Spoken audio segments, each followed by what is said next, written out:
Hello everyone, this is Juliet here, Juliet Yelverton at Healing Waters Sanctuary in Glastonbury. And as part of my Wise Women videos, I have a wonderful opportunity here today to introduce you to Penny Dimmick. And Penny Dimmick I've known for a number of years, and she is quite a remarkable woman, young woman. And she is she's got a foot in both worlds, if you like. She's very much a part of the spiritual community as a spiritual teacher and healer, angelic Reiki master, and many things besides. She has a lot of things, a lot of tools in her hands to significantly help people. And alongside that, she is also a mortgage broker. Excuse me. So, Penny, welcome to the show today. I say show, I don't actually have a show. I'm just here doing my thing and encouraging other people, particularly other women, to step up and do their thing. So, Penny, how did we meet? Can you remind me? We've known each other for some time, so we had quite an unusual meeting. We did. We met through a client of mine in Street, who, when I'd completed his work, gave me a written reference. And when I left his office, having said he really didn't need to do it, one of your tenants had typed it up, and she identified herself to me and said she had a friend who she was sure I could help. Could she take my card and could she give the letter to you? And that night you telephoned me, and we met within the week to see what could be done for you and see how I could help you. Yes, that was a very spontaneous, because I didn't know I didn't know those parts, so it was a very synchronistic and random, but the hands of spirit were guiding you in connection with me. And I had been praying for possibly 3 years or so, because when I set up Healing Waters Sanctuary, it's like spirit or whatever, some divine force had set it up that I should buy Healing Waters Sanctuary, even though I had absolutely no money to do that. And I've been here serving since at the sanctuary. But I'd come to this really difficult mortgage situation where I needed to remortgage, and had been trying for 3 years and praying, but had no means whatsoever to be able to remortgage. And I was in desperation that I was going to lose the sanctuary. And by some miracle, Penny, by some miracle, spirit lined us up, and you were there at the end of the phone. And because from my side, what had happened is that somebody had given me your card and said, oh, ring Penny Dimmick. And I thought, first of all, no, I've tried so many mortgage brokers. They don't help. They always tell me they can't help. I need to do something else. And I decided I wasn't going to ring you. And then this little birdie whispered in my ear on that day saying, ring Penny now. And then I tried to track you down. And then that's how that amazing connection happened. And as soon as I walked, I remember walking into your home and just seeing my front room and your front room, the same colours of furniture, the same paintwork on the walls, that mine was pink cushions and yours was red. I remember that very well. And I know I said that to you at the time. Yeah, so many times you've said it to me, remarked on, like, it's uncanny how similar they are. Yeah. That started a very interesting friendship as well as professional relationship.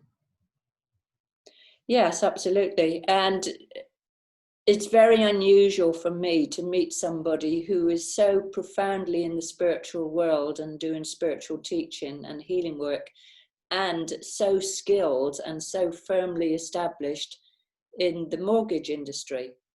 And for many people, do you think that was a strange situation? But what is it that's caused you to straddle these two worlds? Why are you working in the mortgage industry when you have such strong spiritual leanings? Well, when I joined financial services, which is nearly 30 years ago now, from teaching for 22 years, I completely retrained. And I was told by people who deemed themselves to be spiritually minded that I shouldn't be making a living from other people's finances.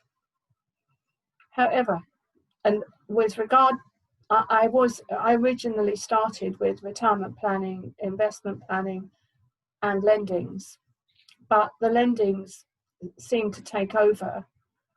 And after I'd had heart surgery 5 years ago, I missed my exam by 2 marks, and I haven't resat it for investments and retirement planning.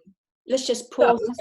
Let's just pause there, because you just flagged up, reminded me that you had major heart surgery. Not only that you had major heart surgery, but you are now in your 70s. Is that correct? No. Say that again. I was 65 when I had my... Sorry, I'm losing your voice a little bit. Sorry, I was 65 when I had my heart surgery. Yeah, so you had major heart surgery, and you still continued with your work in the mortgage industry, helping people. Absolutely. So, They say that... just tell the listeners that we have a little bit of a sound issue, so on Penny's side, so I might ask her to sit back and repeat that slightly, because we're losing little bits of this. So can you repeat that, Penny? Well, my life was saved. My life was saved by the surgeons in Southampton Hospital. And my payback to them was that I made myself as fit and healthy as I could. Wonderful. To prove the point that people do get better from this.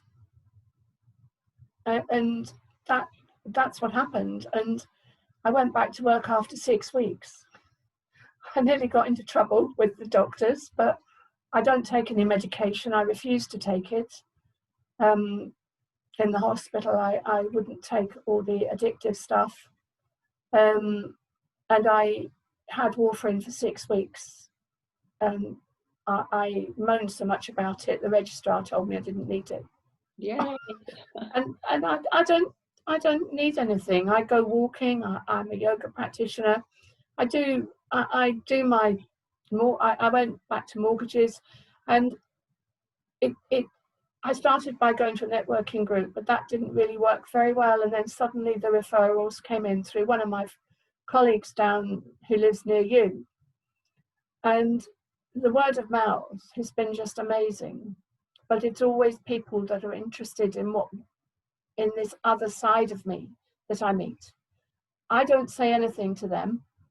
They ask me. And I'm happy to tell them when I'm asked. But I have to be really, obviously you have to be really careful what you say to people. So I don't say anything. And then they ask me.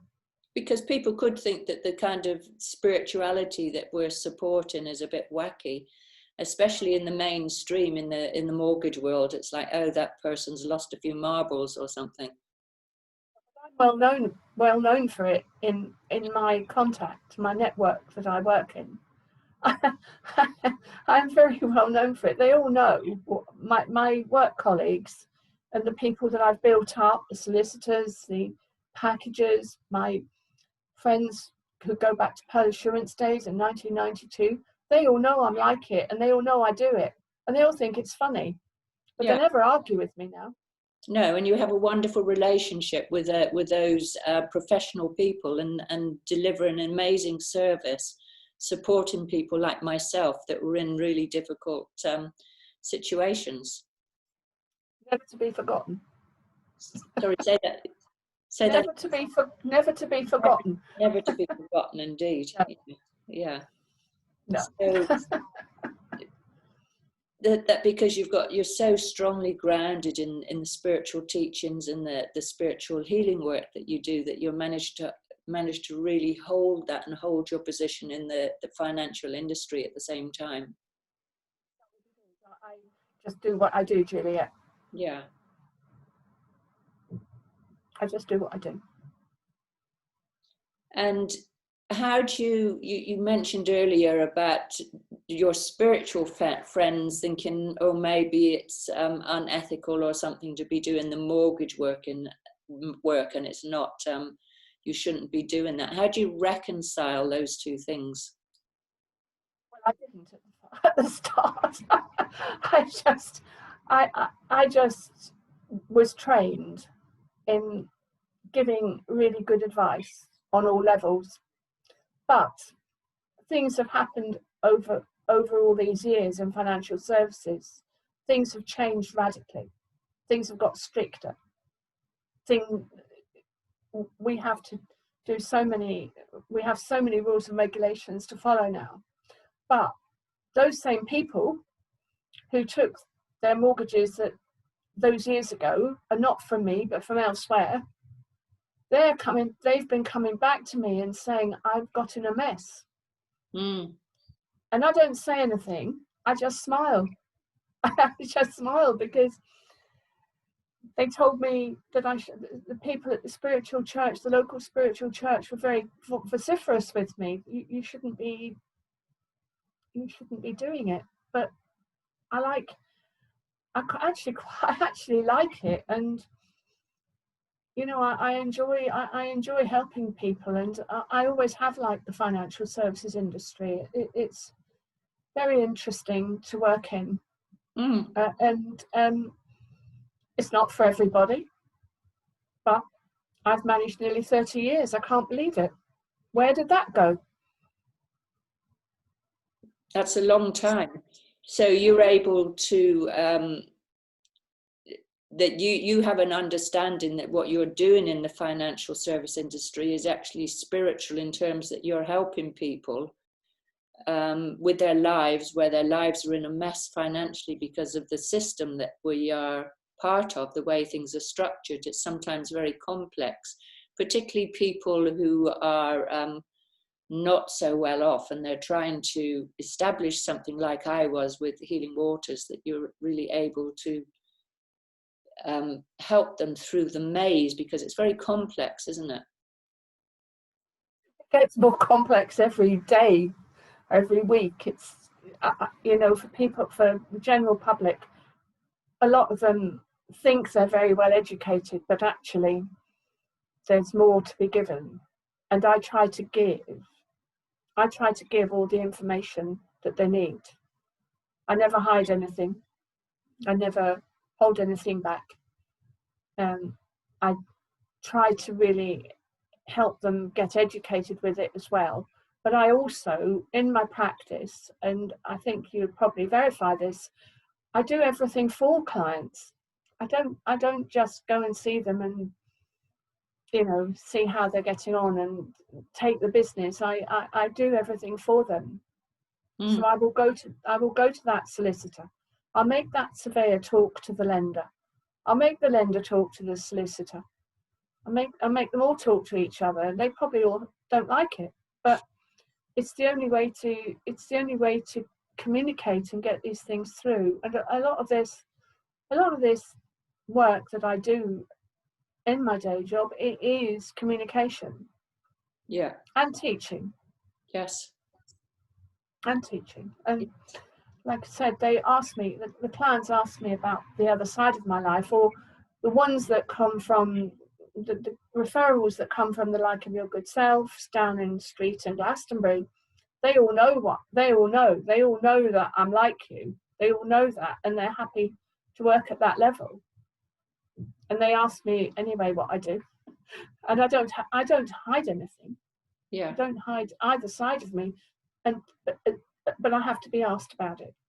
But like I say, it's easier when people know you're like it, when you do the stuff. Absolutely. So you're very clear, and communication is a key skill that you have. I know that you spend many hours on the telephone, really making sure that you sort out problems, that you find a way through. And I've dealt in my life with a lot of mortgage brokers, and I have never met anyone like you, Penny, that is so focused, so diligent, so hardworking, and so focused on that there is a solution here, and we will find it. And you don't give up. I try not to. I try not to. I try to finish it to the bitter end. Yeah. But not so bitter, because when you get to that end, everyone is so grateful. They cry. Well, I cried. Thanks to you, Healing Waters is still trading, is still here, and hopefully even with this shutdown that we'll still continue, because I feel very much like we're meant by Source, especially that it put us together and you've significantly helped. I feel like we're meant to be here, and that your spiritual teaching, Penny, at this moment in time, it's really important for more people to know about your spiritual teaching, and that the mortgage brokering is one thing, but really underpinning that, your real position as a spiritual teacher and healer. And that's the work that is flowering through this front of being a mortgage broker. This is the work that's flowering through and that we need so badly in these times. It's the spiritual work. I've been working through Spirit since about 2000, maybe before. I can't hear you so well. Just sit back a little bit. Sorry. I've been working through Spirit since before 2000, over 20 years. I've been teaching Usui Reiki since 2002. And at that time, I also had a spiritual centre where I ran my financial services and my spiritual centre hand in hand. I had an office downstairs and I had rooms upstairs where we did meditation. We conducted meditation.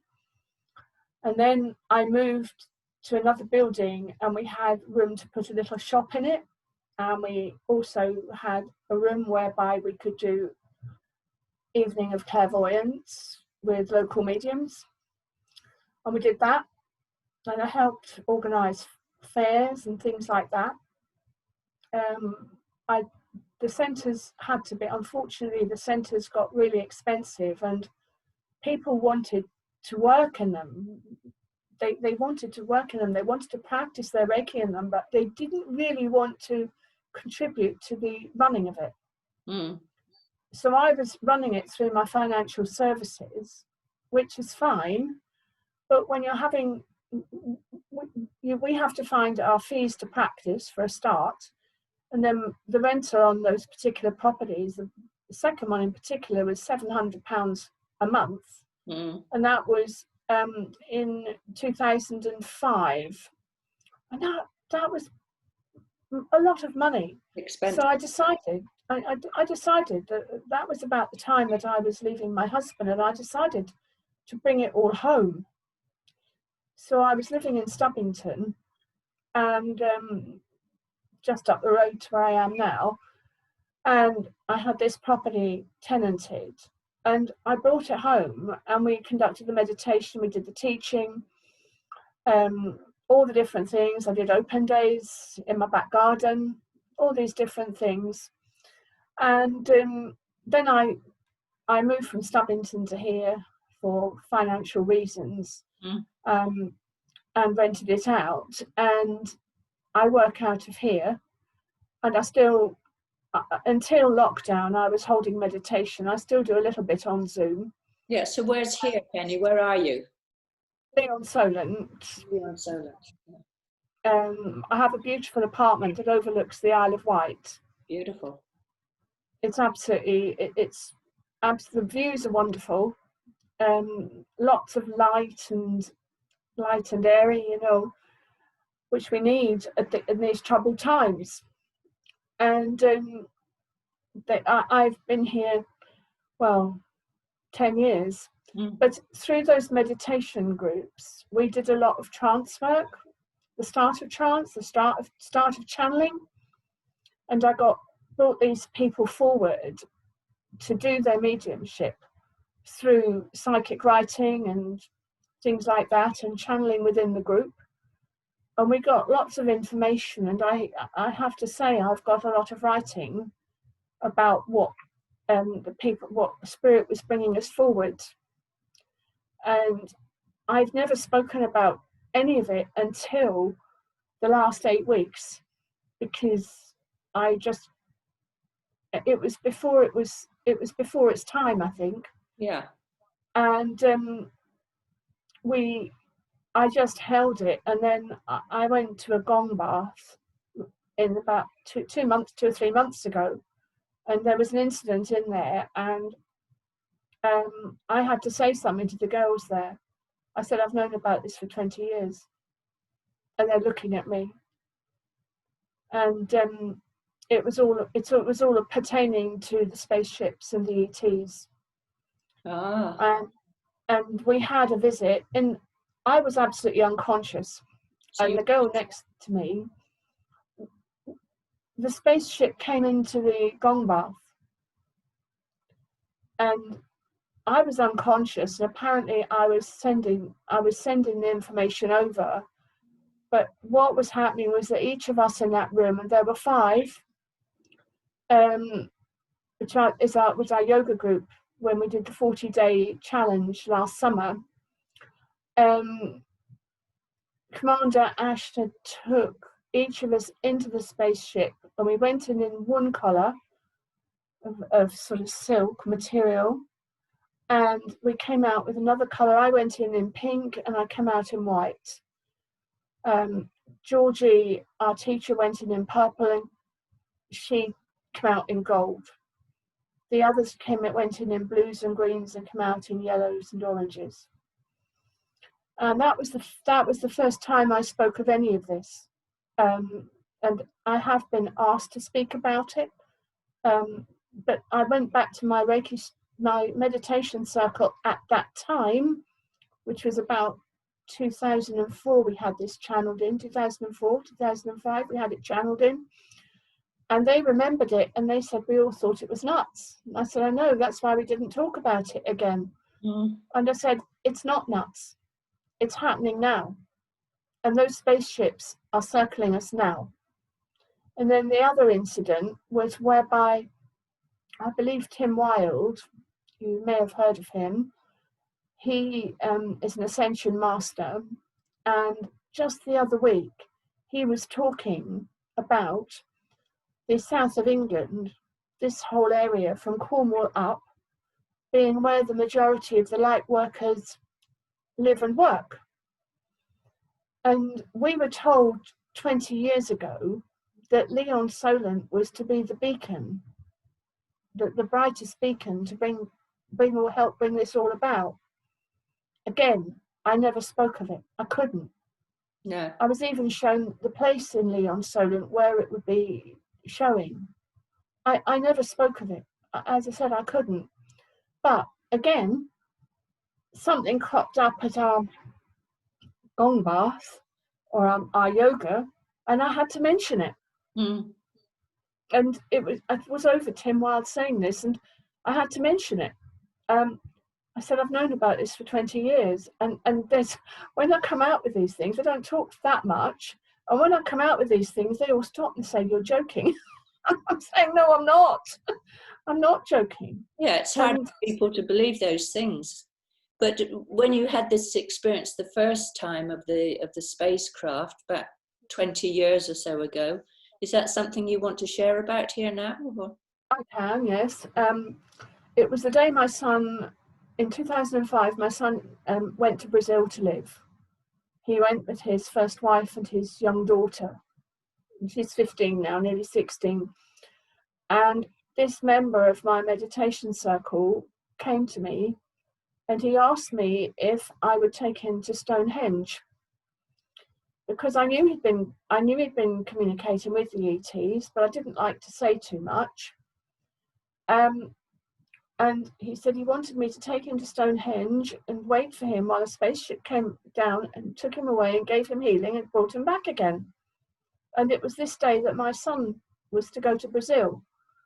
And I had a sleepless night about this, because I do answer spirit. because they bring me to whoever I need to be brought to. That is how I got to you, Juliet.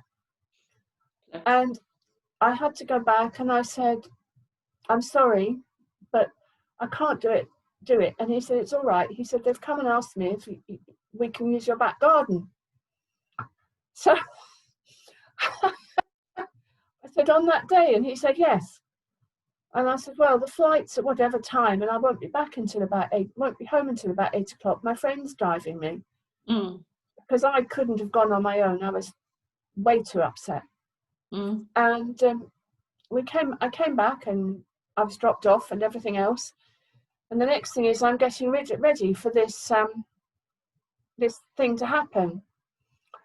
And I had big patio doors, and I had in Stubbington, this house in Stubbington, there was a big lawn. But I'm thinking, he's bonkers. And the other side of it, I'm thinking, I will do it, but he's bonkers. Yeah. And he said, I'll be going out at 2 o'clock in the morning. So he turns up at midnight. And at 1 o'clock, he came to me and he said, do you know what? They stopped communicating with me. I said, really? He said, yes. I'll never forget the day when he went and he stood in my back garden, wearing all white, with his arms spread out, and they didn't come for him. And he was devastated. And I said, well, and he hadn't had the communication. And then about an hour later, after the appointed time, the communication started again. Now, I never spoke of this because, you know, you do think it's a bit wacky, don't you? Yeah. Your common sense tells you something different. But I've always carried that in my heart because this gentleman, he was an amazing trance channel, but I questioned it. I questioned it. He channeled in Ra, the Egyptian god, into meditation circle, and Ra was so big and he was so little, he ended up on the floor. And we went, I had to tell them they could, I had about 20 in the group at that time, and I said, you can't pick him up. We've just got to let him do what he needs to do and then bring him back. Another day we had Lao Su speaking in Chinese through another channel. Lao Su, the Chinese guide, and about he's to do with the Tao Ching. Yeah, well, he was speaking in Chinese through another lady. And we just had loads and loads of this. I mean, this gentleman, Rob, he communicated with the Mithra Collective, the David Collective, the Peter Collective, and I still have it all written down. And I didn't even understand what a collective was at the time. I hadn't got a clue. So you had not spoken about this event that happened first of all up until this thing happened recently in your group when you were all taken up. Sorry, I can't hear you. Yes, I didn't speak at all about it. And indeed, the spaceship came back the next month, and it was flying around the Georgie Senden. It was absolutely flying around it. It was amazing. And I was unconscious, but I could see it. And there was more information came forward. Yeah, so was there a sense that there was a message here that needed to be shared at this point in time? I was told I had to. Yeah. I was told I had to. I was told that the time's come. They've been asking me to write a book for years, and I said no. I said I can't do that. They've been asking me to do particularly my yoga teacher. She's been asking me to do a lot of things, and I've said no, I can't do that. I wouldn't do that. Now, on Saturday, all being well, we're going to have a cacao ceremony, and that's going to help me open myself up to maybe being able to say more. I mean, I don't mind talking. Writing's a different matter. Yeah. I do enough writing with financial services, thank you very much. Your hand Um, cuts off with all the writing. Yeah. but What? I am Yeah. What's I the? am thinking. Yeah. So what's the Questions sense? from What's the anybody. sense of the message that you are being asked to share with people? Well, we're being told that we must remain neutral over all these fearsome things that are going on in the world. We've got to keep neutral, not get caught up in the drama. There's a card in the Ascended Masters cards that's detached from drama, and that's what we all have to do. It's not easy, but we're watching things going on that none of us ever thought we would, never thought about, ever. You know, when we come into this world to live. Yeah. But we're watching these things, and we're being told that we must remain neutral, but we're also being told that the ETs, the people who man these spaceships, are circling and protecting us. People probably wouldn't believe me, and I just have to accept that they are.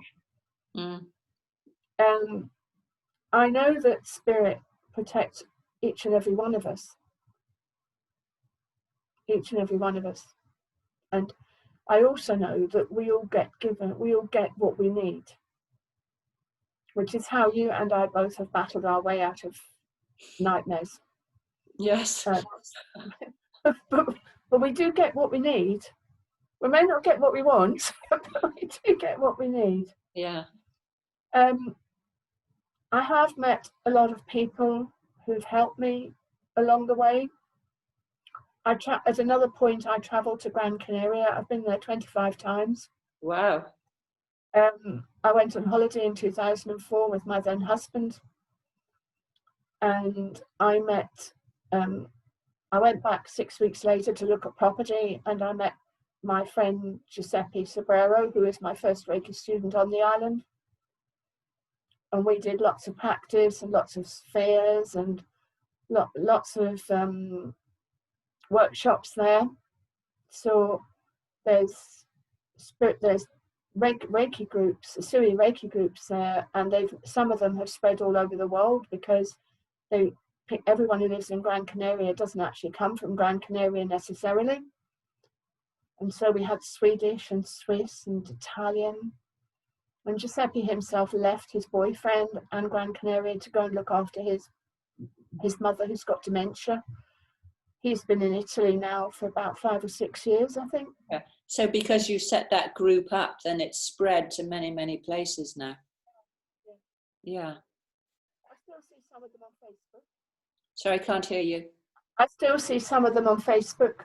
Okay. I do. We don't really forget,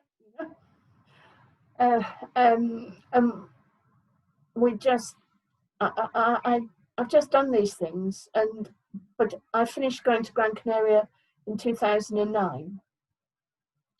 So I went from 4 to 9, 5 years every 6 weeks. Wow, that's a lot. It was, but we were blessed to get what we needed done. And Giuseppe still does service for Spirit.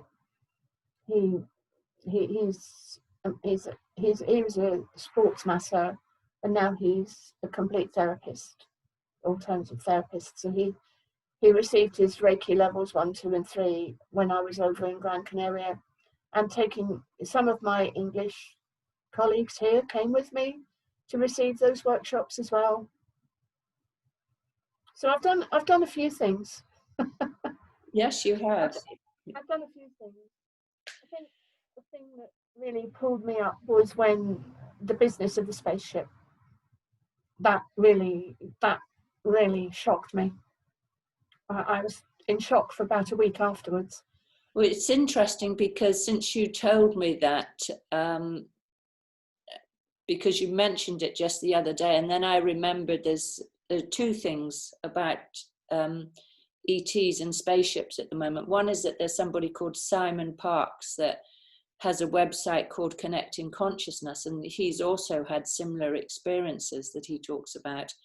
And the other amazing thing is that we have a very turbulent time at the moment with the American, what's going on in America. And our current president, one of the things that he did was to recently sign an executive order giving, I think it's 180 days for all the information about ET connections to be made available.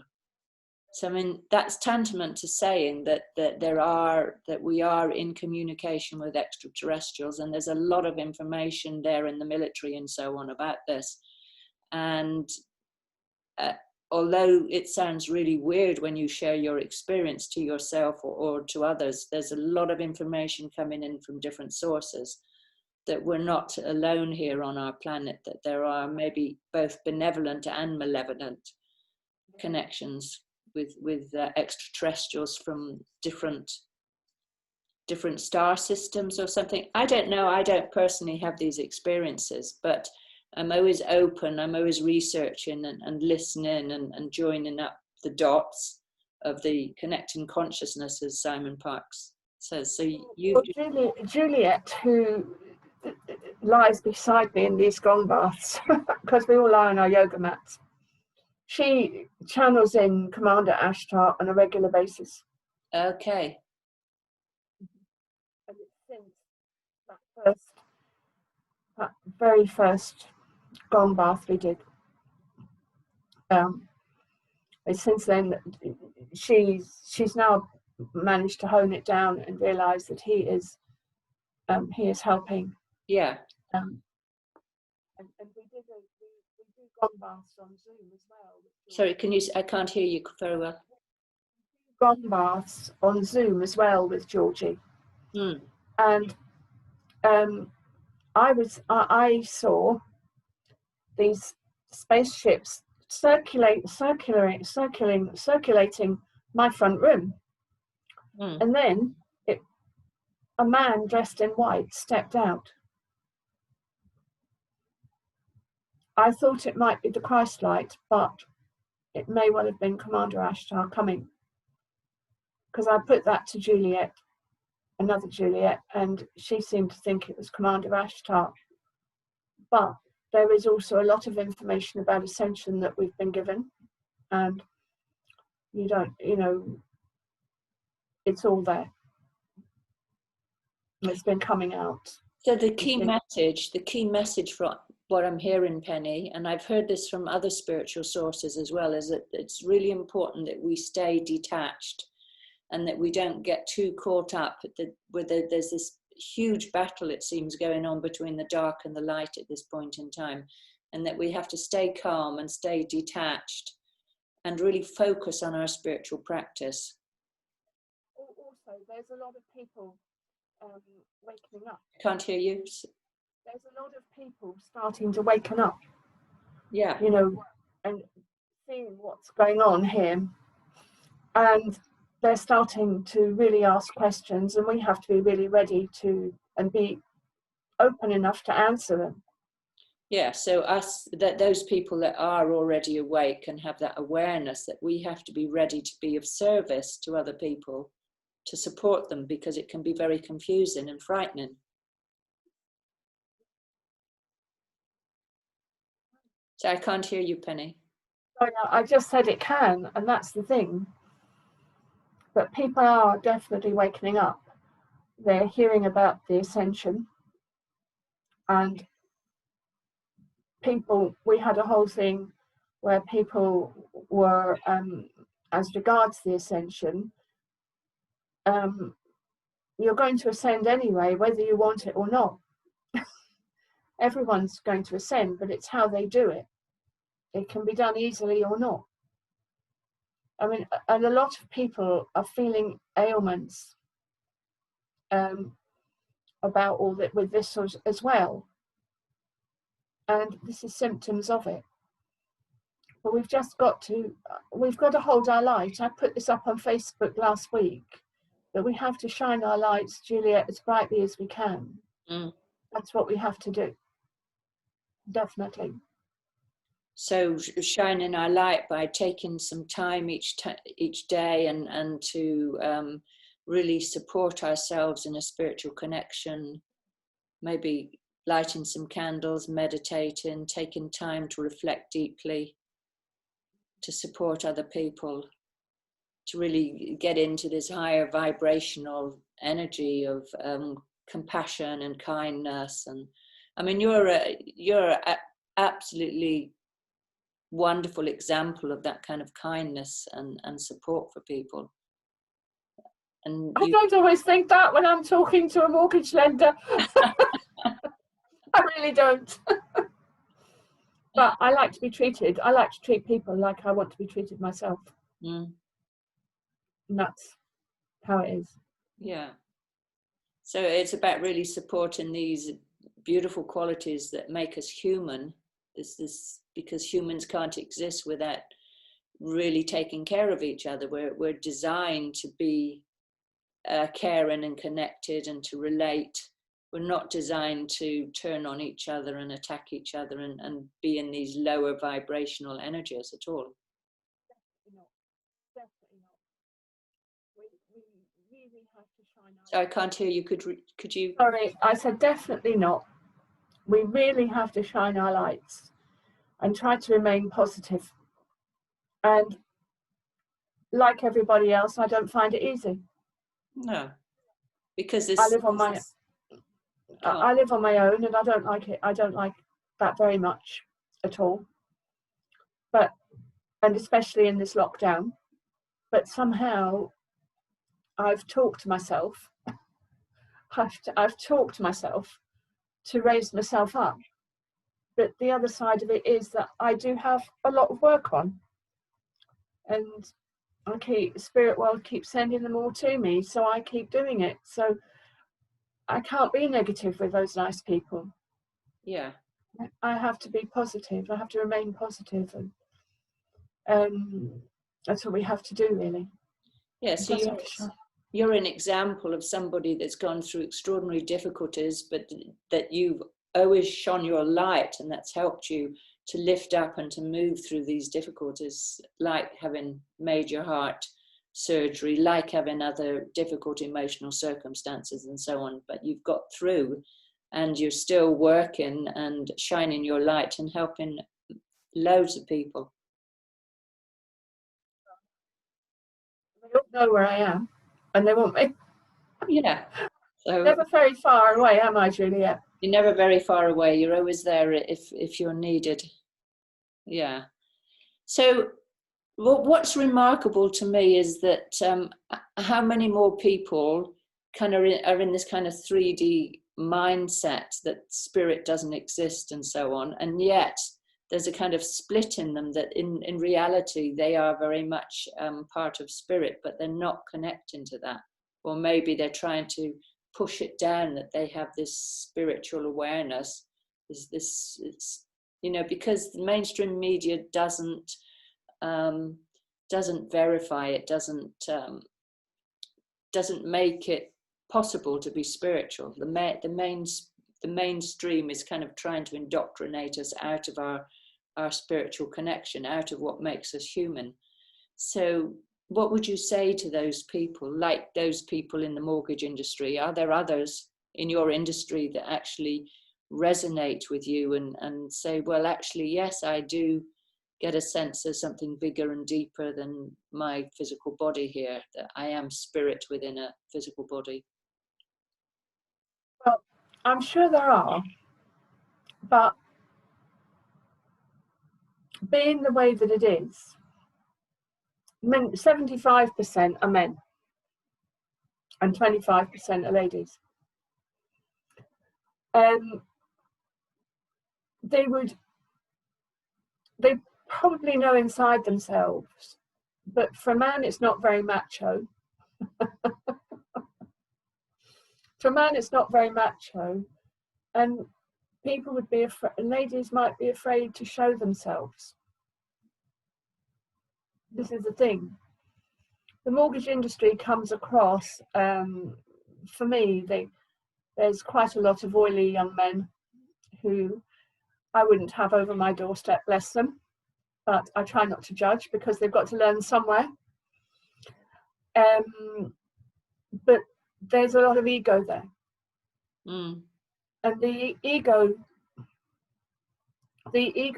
has to be removed. They have to. You can have a certain amount of ego, but you do not need to talk down to people or anything else like that. And these guys, they just think they're dressed for the part. They play the part. They've passed their basic exams, if you like. But that's not the experience, and that's not the learning that we have to do. And I think that, as I say, there's a lot of ego there. But I'm sure there are people out there who are interested in this. Like I said, my colleagues, I started life in Pearl Assurance in 1992. They all knew that I was interested in this at the time. They knew. They found out. I didn't tell them. They found out. I don't believe in pressuring people with it, because that's not me. If they want to talk about it, want to ask about it, and when it comes to it and people do, I say to them, go to what you're attracted to, find what you're attracted to, and work in baby steps, because that's all you can do. You've taken that therapy centre and you've taken that in baby steps. Your other properties you've taken in baby steps. You might not have thought it at the time, but you did. And it was when I was writing for you last night, because I just do what I do. That's how it is. It's how it is. I do what I do. When I was writing that for you last night to give you an idea about this, I thought, oh, I have done a few things, haven't I? You don't realise, because you're just walking along the road. Exactly. That's what you're doing. I can't hear you. I said you're walking along the road and you're just doing what comes your way and what you have to do. And that's on all levels. Yeah. But I'm sure there's people within my industry and within financial services generally that are interested in all this. I'm sure there are. But they'll have to come and find me, Juliet. I won't go looking for them. And they know where to find me on the FSA website. Or on Facebook, or they can find me if they want to. Yeah. And I'm not afraid of answering their questions. So what would be your message to them, to these people that are beginning to get an inkling and that they need to get some support and help? What would you say? So I can't hear you. I said ask questions, but Georgie, my yoga teacher, has persuaded me to run some kind of a group on Zoom, which we haven't worked out yet, to hopefully bring these type of people forward if they want to know, as well as people who are involved. And my plan is that I've got countless Reiki students. I can't count, but they all keep in touch with me, and to get some of them to join in as well, and they'll see things from other perspectives. Yeah. But that's what we're looking to do, which is why I'm having this Kako ceremony on Saturday, because I'm very reserved. They're quite shy. I wouldn't come across it in the work situation. I'm different in the work situation than I am at home. Okay. So, but that's what I'd say, ask the questions, and when we start getting this Zoom sorted out, it'll be advertised, and we'll be doing a lot of freebies so that people don't feel I'm taking from their pocket. and see what they're interested in, and come and ask the questions. Yeah, that's wonderful, Penny. That's really wonderful that you're going to set that up. And that gives an avenue for people to come and reach out and to begin to explore these important, very, very important things. Yeah. And what would you say to those that completely deny that they have any kind of spiritual connection, or that don't have that sense of there being anything but the physical body? What would you say? I think they'll find out. I think they'll find out. Something will happen.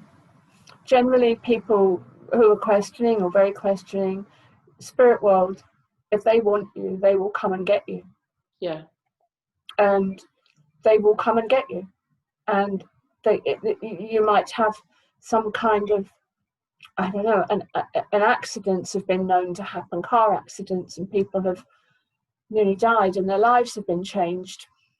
You know, something will happen to change your life. Yeah. And then they start investigating.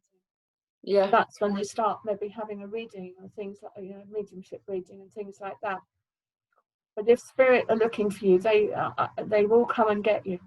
They will. And the thing is, you can come off your pathway, and guess what?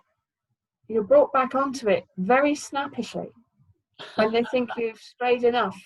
Yeah, yeah. And I know this because I've got a particular Reiki student. We've been friends for 20 years. She's done all her levels, and then she goes off. I don't see her for 6 months. And then she comes back again and she says, I've got to get back on my pathway.